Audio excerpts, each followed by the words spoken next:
प्यारे बच्चों, आज मैं आपको पुरुषवाचक सर्वनाम के बारे में बता रहा हूं। ये सर्वनाम के जो 6 भेद बतलाए थे उसी के अंतर्गत ये आता है, लेकिन इसकी विशेष जानकारी अलग से मैं बता रहा हूं, विशेष जानकारी के रूप में दे रहा हूं, ताकि पुरुष के बारे में आप जो सुनते हैं वह है क्या, उसके और कितने भेद होते हैं, आगे इसका क्या क्या रूप है, इसके बारे में आपको जानकारी दे रहा हूं। प्यारे बच्चों, आप वीडियो को शुरू से अंत तक अवश्य देखेंगे, आपकी सारी समस्या इसमें समाधान हो जाएगी। आइए, पुरुषवाचक सर्वनाम के बारे में बताया था, जिससे पुरुष या स्त्री का बोध, जिससे पुरुष या स्त्री का बोध हो, वो पुरुषवाचक सर्वनाम कहलाता है। इस दुनिया में जितने भी जीव हैं, चाहे सजीव हो या निर्जीव हो, सब पुरुषवाचक सर्वनाम के अंतर्गत आता है। उसी के बदले में इसका प्रयोग किया जाता है। सभी जीव जंतु या प्रकृति के जितने भी जीव हैं, चाहे सजीव हो या निर्जीव हो, सब उसी के बदले में इसका प्रयोग होता है। जैसे मैं आपको बताता हूं, दिन यह, वह, मैं, तुम, आप, हमें, जो भी है, ये सारी चीजें जो है आपका पुरुष सर्वनाम के अंतर्गत आता है। अब मैं बतलाऊंगा इसके कितने भेद होते हैं।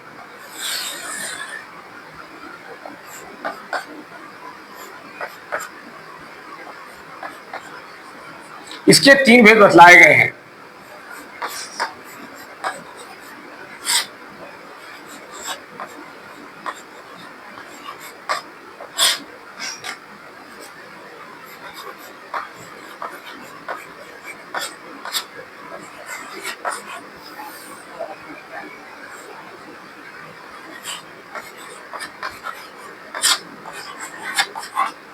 सबसे पहला है प्रथम पुरुष,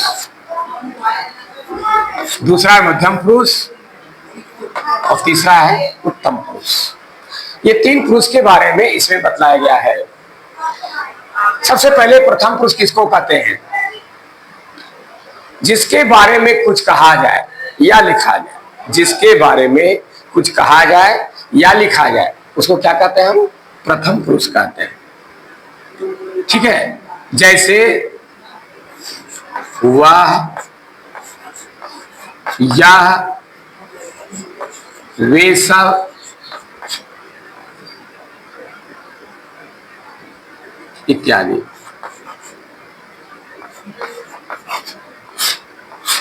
ये सब जो है प्रथम पुरुष के अंतर्गत आता है। इसका परिभाषा क्या हुआ? जिसके बारे में कुछ कहा जाए या लिखा जाए। आखिर हम कुछ वर्णन कर रहे हैं, लिख रहे हैं या बोल रहे हैं, किसी के बारे में लिख रहे हैं या किसी बारे में बोल रहे हैं, जिसके बारे में लिख रहे हैं या बोल रहे हैं वह क्या कहलाता है? प्रथम पुरुष कहलाता है। इसका दूसरा नाम है अन्य पुरुष।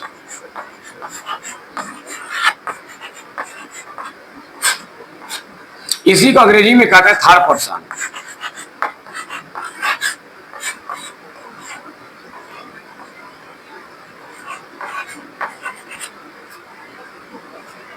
इसी को अंग्रेजी में थर्ड पर्सन कहते हैं।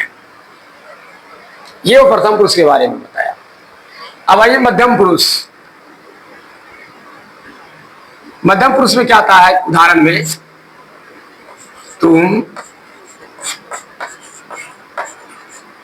तुम लोग, ये मध्यम पुरुष के अंतर्गत आता है। इसका परिभाषा क्या हुआ?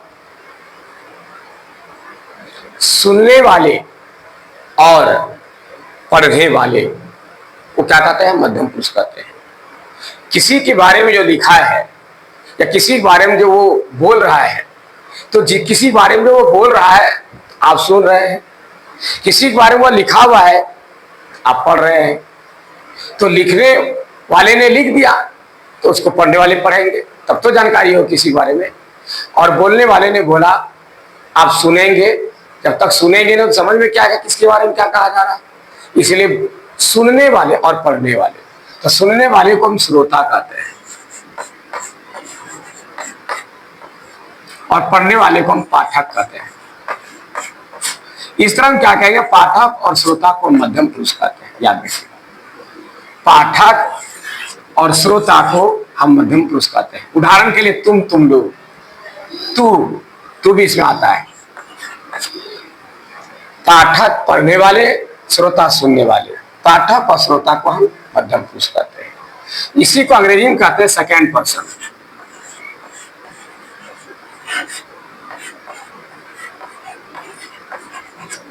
Second person.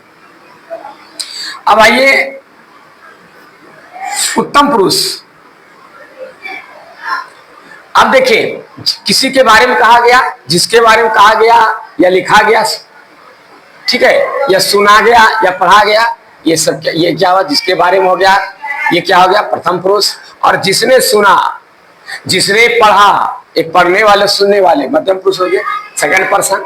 और किसी के बारे में किसी ने लिखा होगा या किसी ने बोला होगा, तो लिखने वाले और बोलने वाले, लिखने वाले को हम लेखक कहते हैं। लिखने वाले क्या कहेगा, लेखक। और बोलने वाले को वक्ता कहते हैं। तो लेखक और वक्ता को हम उत्तम पुरुष कहते हैं। लेखक और वक्ता को हम उत्तम पुरुष कहते हैं। याद रखिएगा, लेखक और लिखने वाले, वक्ता और बोलने वाले। जब तक हम बोल रहे हैं, बोलेंगे नहीं, सुनेगा क्या। अभी हम बोल रहे हैं, आप सुन रहे हैं, तो मैं आपका उत्तम पुरुष हो गया। मैं लिख रहा हूं, मैं बोल रहा हूं, तो लेखक और वक्ता को हम क्या कहते हैं, उत्तम पुरुष। तो मैं लिख रहा हूं ना, इसलिए मैं, या हम लोग लिख रहे हैं, हम लोग बोल रहे हैं, मैं, हम लोग जो है, यह उत्तम पुरुष में आता है। इसी को अंग्रेजी में कहते हैं फर्स्ट पर्सन।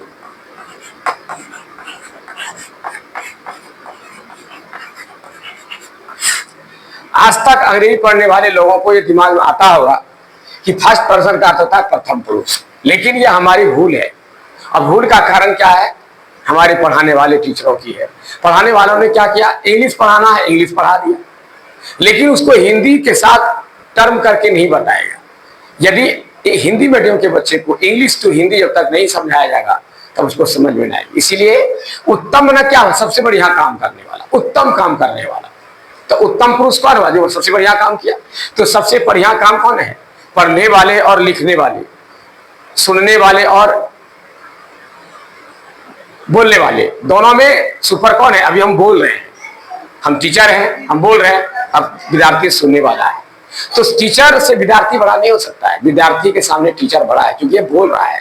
तो लेखक और वक्ता, लिखने वाले और बोलने वाले, ये हमेशा उत्तम पुरुष होता है, उत्तम काम किया इसने, इसलिए इसको फर्स्ट के नाम पर रखा गया है। फर्स्ट पर्सन हो गया, ठीक है। जितने भी पर्सन हैं उसे से सबसे पहला पर्सन हुआ, फर्स्ट पर्सन हुआ, सबसे उत्तम काम करने वाला, जिसने की लिखा और बोला।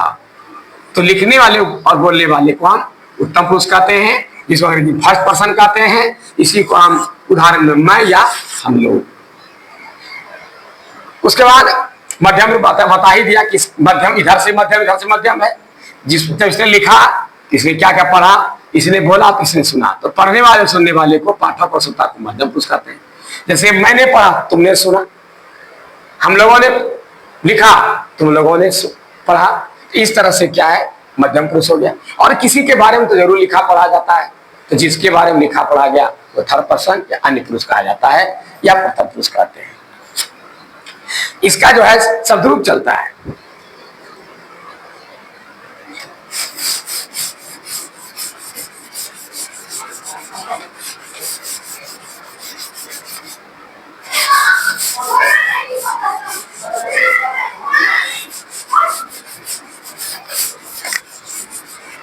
अब मैं इसके शब्दरूप के बारे में जानकारी दे रहा हूं, ठीक है।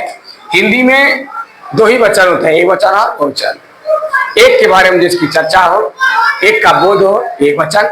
एक से अधिक का बोध हो, एक से अधिक की चर्चा हो, बहुवचन कहलाते हैं, ठीक है। इसका जो है हिंदी में शब्दरूप होता है।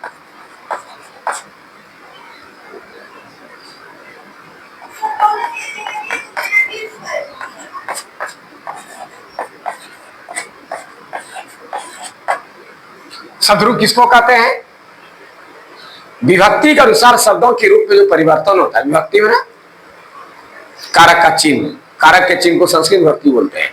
तो उसको हिंदी में कहता है परसर्ग। कारक के चिन्हों को हम परसर्ग भी बोलते हैं। तो परसर के आधार पर यानी कारक के चिन्हों के आधार पर शब्दों में जो परिवर्तन होता है वह सदरूप कहलाता है। उदाहरण के लिए देखिए, प्रथमा,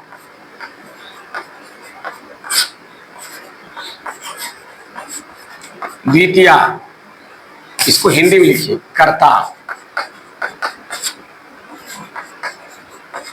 कर्म, करण, संप्रदान, अपादान, संबंध, अधिकरण। इसे संबोधन नहीं होता है क्योंकि सर्वनाम है, सर्वनाम में किसी का नाम नहीं है, सबका नाम है, इसलिए इसे फिक्स नहीं है। अब जैसे शब्दरूप हम लिखेंगे किसका, वह का, ठीक है, तो वह का मूल शब्द है उस, और इसका बहुवचन होता है उन।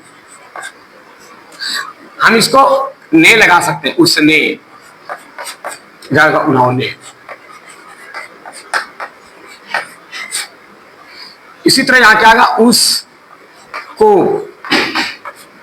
ठीक है, या उसे, यहां जाएगा उन्हें, या उनको, उन लोगों को। अब आपको समझ में आ गया कि एक वचन में उस, बहुवचन में उन, ये ध्यान में रखना है। इसी पर सारा चिन्ह जोड़ा जाता है, ठीक है। उससे या उसे, उससे या उसके द्वारा,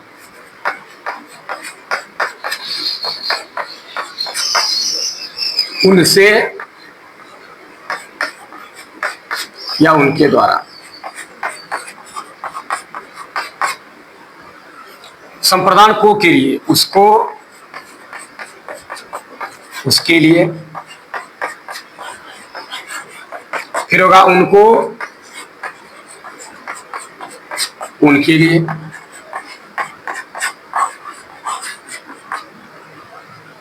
अपादान होगा उससे, या उनसे, फिर होगा उसका, उसके, उसकी, यहाँ उनका, उनके, उनकी, फिर यहाँ उसमें, उस पर, यहाँ उनमें, उन पर। इसी तरह शब्दरूप चलता है, ठीक है। ये वह था, उसी तरह यहां या का जब चलेगा तो क्या होगा, या का जगह इस, एक वचन में, अब वचन होगा इन। उसके जगह पर इस, इसने, इन्होंने, इसको, इन लोगों को, या इन्हें, इससे, इनसे, सब में इसका लगाते चले जाइए, इसका शब्दरूप बन जाएगा। उसी तरह तुम का है मध्यम पुरुष में, तुम का एक वचन में होता है तू, बहुवचन में होता है तू। याद रखिए, ये बहुवचन है, ये एक वचन है, ठीक है। ये तू एक वचन है, तुम बहुवचन है। अब तूने, तुमने, तुम लोगों ने, तुझको, तुम लोगों को, तुझसे, तू का तुझ हो जाएगा। तुझ में आप सारा चीज लगाते रहिए, तुझ में,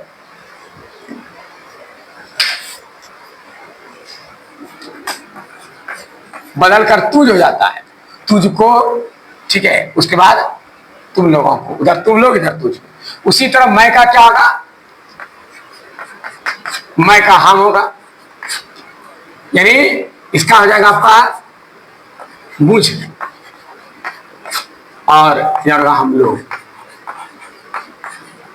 अब यहां मुझसे, मुझको, मेरे लिए, ठीक है, हमारे लिए, इधर हमारे लिए, मेरे लिए, ठीक है। या हम और हमारा, या हम होगा, ठीक है। इस तरह से आपका शब्दरूप चलेगा। तो प्यारे बच्चों, मैं आपको इसके बारे में जानकारी दिया। यदि आपको अच्छा लगे तो लाइक करें, सब्सक्राइब, शेयर करें। तब तक के लिए मुझे इजाजत दीजिए, तब तक के लिए धन्यवाद।